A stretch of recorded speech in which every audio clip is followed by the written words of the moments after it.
let's talk about the Batman. The Batman. So this is the latest Batman, done by which groups? Well, Neil Hefti originally. Neil Hefti wrote it, but the Jam on their first album. Before the Jam? Before the Jam, that would have been... would it have been... Well, who were the Jam being? Peters and Lee. Who were the Jam being? The Kinks, The Who. Yeah, so both the Kinks and The Who did versions of the Batman theme. Well done. There you go. So The Who did a version that's on Ready, Steady, Who, and then the Kinks did it as part of a live medley because it was a kind of, it was the song that you did if you were hip. That was obviously from the top anecdotage. Top anecdote. No, that's not top anecdotage. That's top pop trivia. Top pop knowledge and anecdotage. Yeah. So obviously that's around at the time that Batman is on television being this kind of pop-tastic thing. Yeah. Colourful, funny, exciting, blah, blah, blah. Yes. Batman has taken a turn for the darker in the wake of the Tim Burton Batman. Then there was the Joel Schumacher's.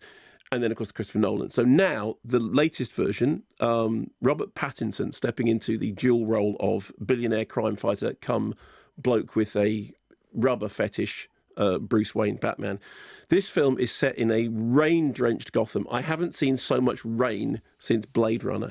Everything appears to be going very, very badly, both in the city and also in the head of Bruce, who is miserable and isolated at the beginning of the film to the point when he seems to have turned into something he doesn't want to be.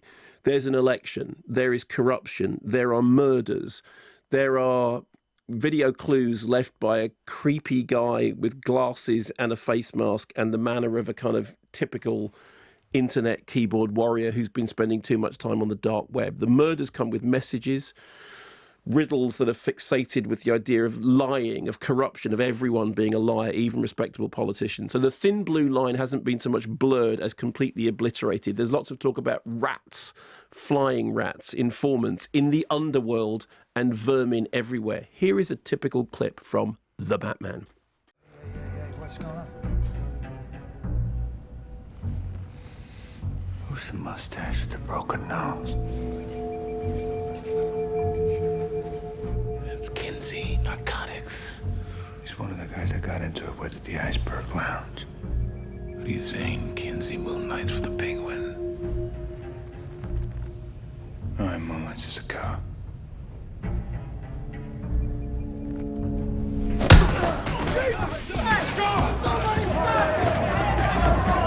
Zap, kapow, bang, kaboom.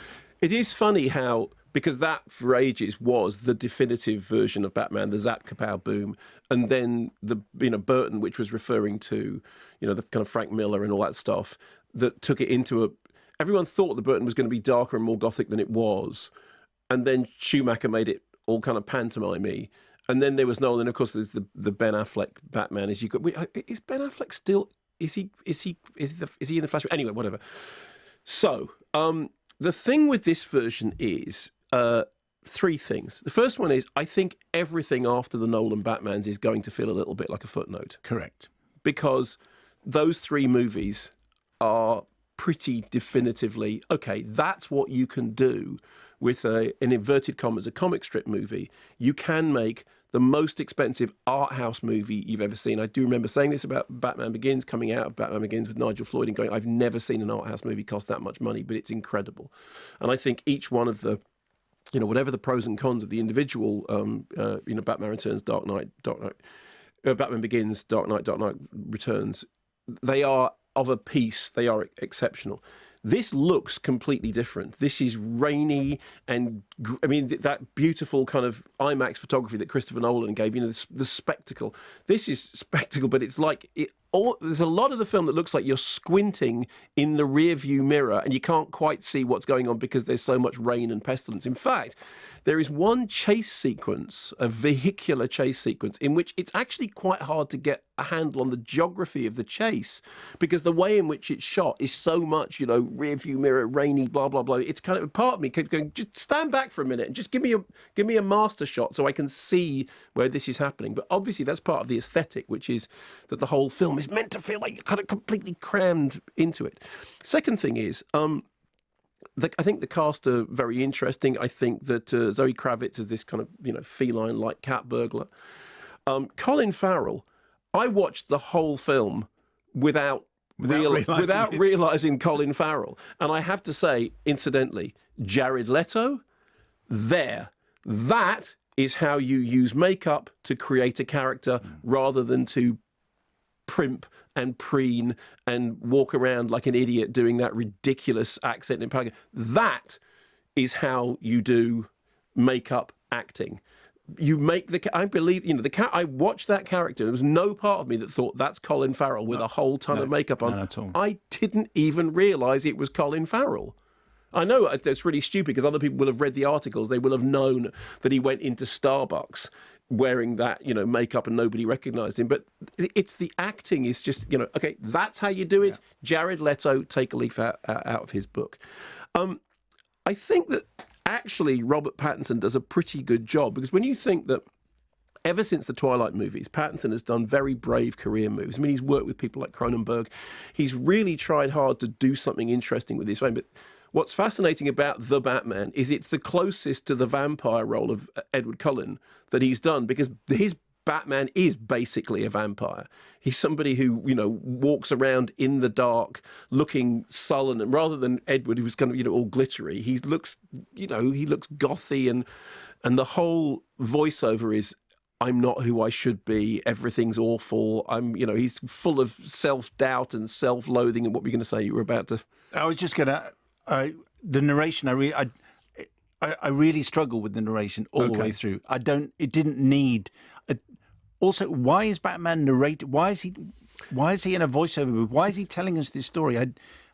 I thought that was misjudged. Okay, it didn't bother me in the way that it bothered you. But when he was going, I'm not who they want me to be. I thought I was being helpful, and then I realised I was not being helpful.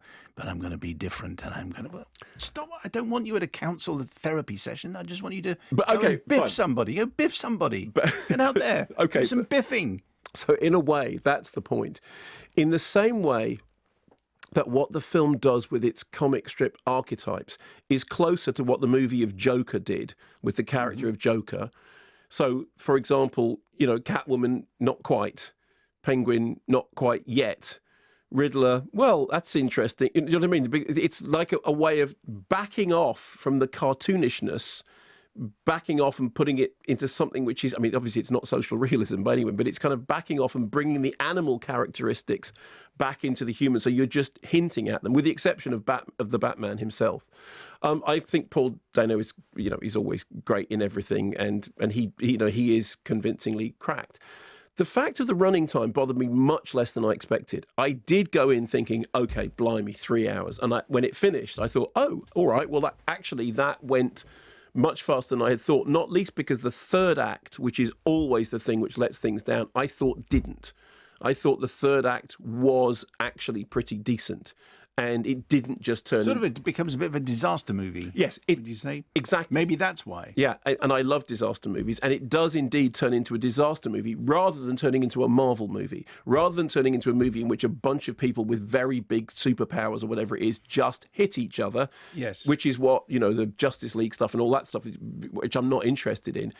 It did, I think, turn into a disaster movie, and I like disaster movies. I was, as I mentioned last week, slightly put off by the fact that the critic next to me was, and again, I apologise for this, snotting up like every 10 minutes, which was very, very off-putting. Yeah. So I need to see it without that as a kind of an impediment. But what I would say, and I'm sure when I see it a second time, I'll agree with myself, if you're going to have Andy Serkis in a movie, make sure you give him a good role, because he's like thrown away.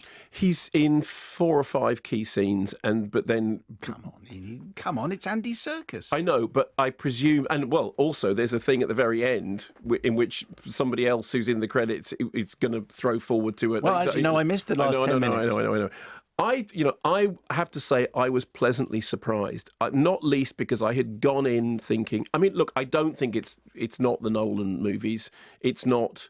better than Affleck. It's not... Oh, heaven's sake, yes. Oh, yes, absolutely. I think Pattinson is actually a good bit of casting. I think he does a good job with it. And I think if you're going to go the other way in terms of how we're going to do this, that thing about literally making it look, I think that is squinting in the rear view mirror through rain in the dark is the key aesthetic.